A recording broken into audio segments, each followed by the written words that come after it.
Assalamualaikum warahmatullahi wabarakatuh. Alhamdulillah, alhamdulillahi rabbil alamin. Assalatu wassalamu ala asrafil anbiya'i wal mursalin, Sayyidina wa maulana Muhammadin. Asyhadu an la ilaha illallah wa asyhadu anna Muhammadar Rasulullah. Allahumma shalli ala Sayyidina Muhammad. Muhammadun musyabihil wal ikram, ya wal jalila wal ikram.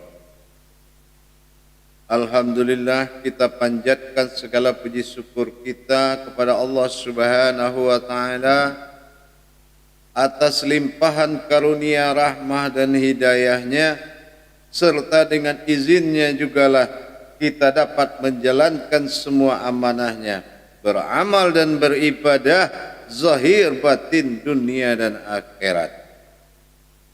Para jemaah yang dirahmati Allah, tidak akan pernah kita melupakan sedikit pun salam dan selawat kita kepada junjungan kita Nabi Allah, Nabiul Akhirul Zaman, Rasulullah Muhammad sallallahu alaihi wasallam. Atasnya kalimahnya dengan kita kalamkan, Allahumma shalli ala Sayyidina Muhammad wa ala alihi Sayyidina Muhammad. Para jemaah yang dirahmati Allah, para hadirin pemirsa seiman, saudaraku dimanapun berada, rahimakumullah. InsyaAllah dalam pertemuan ini bertemu lagi dengan saya Guru Mursyid Syekh Nur Muhammad Buya Irwan Maulana Al-Khalidi, Sumatera Barat, dalam majelis zikir Ma'rifatullah, tentunya dalam tayangan YouTube kesayangan kita Kupas Tuntas, yaitu YouTube Buya Pasaman Timur, tempat bermakomnya semua tolabul ilmi, ilmu tauhid tasawuf insyaallah. Dalam rangka meningkatkan iman dan takwa kita kepada Allah, jangan kita lupa bahwasanya iman dan takwa ini harus dijalankan, bukan masuk sebuah ranah cerita untuk kita mendengarkan kebesaran seorang manusia, tetapi dalam kenyataan kita tidak mendapatkan hikmah apa-apa di dalam melaksanakan tajalinya. Para hadirin, para jemaah yang dirahmati Allah rahimakumullah. InsyaAllah pada waktu dan kesempatan yang kita muliakan ini, yang diberi oleh Allah Subhanahu wa taala, saya akan berbagi pengalaman dan pengetahuan kepada kita semua tentang apa? Tentang suatu hal yang sangat penting dalam kehidupan kita. Apa yang dikatakan dalam penting dalam kehidupan kita, ada 3 yang penting dalam kehidupan kita. Yang pertama, kita lupa mensucikan perjalanan hidup kita kepada Allah. Ini yang pertama, kita lupa mensucikan perjalanan hidup kita kepada Allah. Ini sangat penting. Apa bentuk kehidupan kita? Inilah kehidupan sehari-hari kita ini. Ini kadang-kadang kita tidak ingat. Kita sibuk beribadah. Ternyata makom diri kita tidak pernah kita bersihkan. Makom itu ada 3. Nah, insyaallah kita akan sampaikan dengan segala amalannya. Ya, yaitu pertama, makom kita ini adalah nasib, atau dikatakan suratan hayat kita, nasib hidup kehidupan. Nah, ini jarang kita bersihkan dan kita ibadahkan kepada Allah Jarang kita hijrahkan kepada Allah, sehingga kadang-kadang kita memakai nasib orang lain. Orang bisanya begini, kita juga bisa begitu, tapi tidak nasib kita. Maka akhirnya apa? Akhirnya menjadi suatu kekecewaan. Nah, yang kedua adalah dikatakan dengan sifat kehidupan kita, yaitu akal dan pikiran, akhlak dan akidah. Itu juga tidak pernah dibersihkan dan derajatnya tidak pernah ditingkatkan. Bagaimana Allah berhubungan dengan sesuatu yang tidak berderajat? Nah, ini juga harus diperhatikan, yaitu kehidupan kita yang tidak berderajat, pikiran, akidah, akhlak. Nah, yang ketiga, gerakan dan perjalanan kita, kehidupan kita dari kemiskinan, penderitaan, segala macam yang kita alami, kita tidak pernah mensucikan kodrat itu. Kenapa? Allah bilang Allah tidak merubah nasib seseorang kalau orang itu tidak merubahnya. Makna dari tidak merubahnya ini yaitu adalah mensucikan kodrat dan derajat kehidupan kita. Karena bagaimanapun Allah dengan pasti mempersiapkan. Kenapa? Karena kehidupan kita adalah keinsanan Allah di muka bumi ini. Berinsannya Allah pada diri sudah tentu Allah mempersiapkan, yaitu yauma wulidtu, diselamatkan kehidupanmu. Nah, mana yauma wulidtu? Yauma wulidtu itu adalah kehidupan kita. Akidah, akhlak, pikiran itu termasuk yauma wulidtu, diselamatkan kehidupanmu. Perjalanan kita kemanapun kita berada, itu namanya yauma wulidtu, diselamatkan perjalanan hidupmu, langkah hidup kita. Namanya perjalanan hidup, kalau tidak kita sucikan kepada Allah, maka kita akan mengalami gangguan-gangguan dalam perjalanan hidup. Nah, yang ketiga itu adalah nasib. Nasib baik, nasib buruk, segala macam yang berbentuk wujud nasib atau qadarnya diri, itu wajib kita sucikan. Nah, dari mana cara jalan mensucikannya? Maka kita harus melaksanakan, yaitu sebuah zikir kepada Allah. Dengan kita berzikir dan menzikirkan tiga kehidupan tadi, semuanya itu sudah ada di dalam sifat daripada sujud dalam solat. Sujud amaliyah dengan sujud ibadah itu beda. Inilah keramatnya sujud. Jadi kalau kita setelah sujud duduk, salam, selesai sholat, berarti ibadahnya, amaliyahnya kita laksanakan lagi dengan 12 tingkat zikir. Dengan 12 kali kita menzikirkan kodrat yang 3 tadi, berarti yaitu jatuhnya yaitu 4 kali 3. Nah, itu yang kita harus zikirkan. Itu cukup kita laksanakan sesuai kehendak kita kalau mengenai jumlah. Yang penting pandangannya jangan berubah. Bagaimana caranya? Jangan selesai kita habis sholat, langsung baca sujud kepada Allah, Astaghfirullah wa atubu ilaih 14 kali kita sujud taubat. Setelah itu kita langsung masuk kepada namanya zikir ijabul ghaib. Nah, ijabul ghaib ini adalah memperlihatkan kehakikatannya Allah, berhubungan hakikat dengan Allah, golongannya ijabul ghaib. Nah, ijabul ghaib ini telah dilakukan oleh Rasulullah kodratnya Muhammad pada tingkat Hijriyah, dilakukan oleh Adam tingkat Masehi.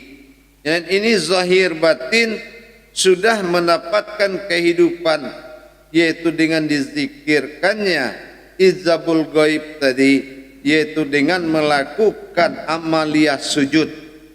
Nah, setelah ibadah selesai sholat fardu, maka kita langsung melakukan ibadah amaliyahnya. Amaliyah kita sujud lagi. Nah, apa yang kita baca di sujud tadi? Rabbiyallahi wa bihamdi, Rabbiyallahi wa bihamdi, Rabbiyallahi wa bihamdi. Nah, marifatnya kemana? Rabbiyallahi wa bihamdi tadi, marifat kita pertama itu dilakukan dalam masa sujud. Kita lakukan sujud dulu. Nah, di sujud ini pertama ada kening yang bersentuhan dengan sajadah. Rabbiyallahi wa bihamdihi, Rabbiyallahi wa bihamdihi. Ya. Nah, kita mengingat akal, pikiran, iman, semua ilmu itu suci. Sucikan seperti taharah qalbi. Rabbiyallahi wa bihamdihi, subhanallah. Ya. Nah, kalau kita menzikirkannya harus dengan subhanallah. Ya. Jadi rabbi wa bihamdihi, Rabbiyallahi wa bihamdihi itu dilakukan satu kali basuh subhanallah. Nah, di sini kita memandang bagaimana air saripati Nurullah Nur Muhammad tadi mensucikan akal dan pikiran serta kehidupan kita di dalam masalah maknawiyah ini. Maknawiyah itu kan amaliyahnya, amal itu pikiran, akhlak, akidah, iman. Nah, itu amaliyah itu. Nah, itu disucikan. Rabbiyallahi wa bihamdi, subhanallah, subhanallah. Sucikan. Nah, yang kedua yang menyentuh sajadah apalagi, yaitu telapak tangan. Nah, telapak tangan ini Rabbiyallahi wa bihamdihi, subhanallah, niatkan mensucikan daripada nasib, yaitu mensucikan nasib kita dari kesengsaraan, penderitaan dan kemiskinan. Rabbiyallahi wa bihamdihi, subhanallah. Di batin kita nanti tiga-tiganya kita tutup dengan doanya. Nah, itu bersihkan. Ya Allah, sucikan dan tinggikanlah derajat kehidupanku dari kemiskinan, penderitaan dan kesengsaraan. Nah, ini yang untuk kedua. Dari yang pertama tadi, Rabbiyallahi wa bihamdihi, sucikanlah ya Allah akidah, akhlak dan akalku dari kejahatan nafsuku ya Allah. Itu yang pertama. Setelah kita laksanakan 100 subhanallahnya. Yang kedua begitu juga, selesaikan, yaitu tentang telapak tangan. Sucikanlah ya Allah, Rabbiyallahi wa bihamdihi, sucikanlah ya Allah kehidupanku dari penderitaan, kemiskinan dan kesengsaraan. Nah, yang ketiga, Rabbi Allahi wa bihamdihi subhanallah. Kita zikirkan perjalanan kita, sucikanlah perjalanan zahir dan batinku di dunia ini ya Allah dari perjalanan yang batil. Insyaallah ya. Nah, setelah kita lakukan zikir itu, barulah kita berdoa. Apa doa kita? Itulah yang kita pakai di dalam bermunajat. Illahi anta maksudi waridoka matlubi. Ya Allah, berikanlah yang terbaik kepadaku, yang menurutmu apa yang terbaik. Aku ikhlas dunia dan akhirat, zahir dan batin. Barakallah ya amin, barakallah ya karim. Alhamdulillahi rabbil alamin. Insyaallah lakukan ibadah ijabul gaib ini. Ini suatu ibadah sunnah yang termasuk besar. Ya, dikatakan besar, dia adalah sesuatu takhlik, suatu tasdik, bermunajat yang paling bagus. Yaitu dia jatuh ke dalam amaliyah daripada sujud. Kalau kita sujudkan subhana rabbiya'ala wa bihamdi, melihat alal batinu, subhana rabbiya'ala wa bihamdi alal izzatin, subhana rabbiya'ala wa bihamdi alal nurin. Kalau ini, itu ibadah. Ya Allah, sucikan dan tinggikanlah derajat batinmu dalam diriku. Ya Allah, sucikan dan tinggikan derajat daripada zatmu dalam diriku. Ya Allah, sucikan dan tinggikan derajat nurmu dalam diriku. Ini ibadah. Tapi kalau amaliyah, Rabbi Allah wa bihamdi. Nah, ingat, subhanallah, sucikanlah ya Allah akal pikiran nafsuku dan imanku dari kejahatan nafsuku ya Allah. Nah, yang kedua, Rabbi Allah wa bihamdihi, ya Allah, sucikanlah dari rohaniku dari segala yang mempersekutukanmu, dari kejahatan kehidupanku, dari kesengsaraan, penderitaan, kemiskinan. Nah, yang ketiga adalah Rabbi Allah wa bihamdihi, yaitu tentang perjalanan, karena yang menyentuh sejadah berikutnya adalah lutut kaki kita. Nah, ini berarti tajalinya dal.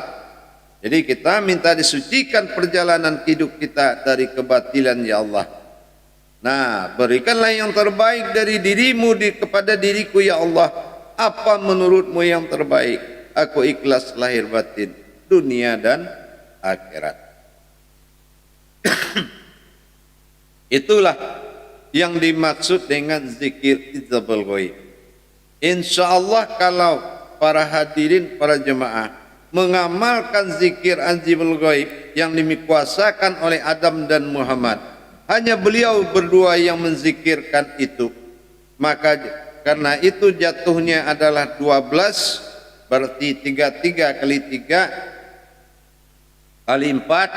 Insyaallah lakukan itu sebanyak mungkin kalau bisa. Insyaallah mudah-mudahan kehidupan kita di dunia ini mendapatkan rezeki yang hak, mendapatkan ijabah Allah yang hak, dan mendapatkan hasanahnya dunia kita. Menghasanahkan dunia itu bukan dengan segala cara, tetapi dengan satu cara, dirikan zikir ijabul ghaib. Saya sudah pernah bilang, ijabul ghaib ini asal usulnya dari sholat subuh. Nah, ini pernah kita kaji. Ya, kenapa bertajali 2 rakaat sir usir? Sir pertama bertajali batin Allah ke atas menuju Adam, hayat Adam dalam batin Allah.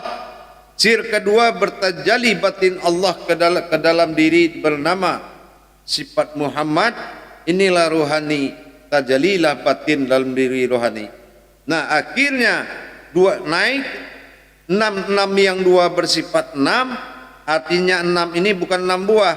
6 itu kodratnya alam, yaitu masa. Jadi begitu dia naik, berdirilah pas jam 12, maka perintah kepada Muhammad, Muhammad, dirikanlah solat di awal matahari tergelincir. Ingat, nah inilah jam 12 lewat sedikit, artinya jatuh kehidupan nurul kepada alam, kehidupan ayat Allah kepada manusia. Maka tali naik kubah Muhammad berarti alam jatuh dalam kekuasaan manusia. Inilah yang diwiridkan menjadi angka 12. Angka 12 ini jatuh hakikatnya ke 24 dan 00. 24 jatuh ke dalam waktu, 00 jatuh ke dalam kodrat alam. Nah, insya Allah mudah-mudahan ini menjadi suatu perbuatan yang diikhlaskan oleh Allah sehingga kita mendapatkan barokah dunia dan akhirat. Para jemaah, para hadirin yang dirahmati Allah, indah sekali, bertuhan itu indah sekali.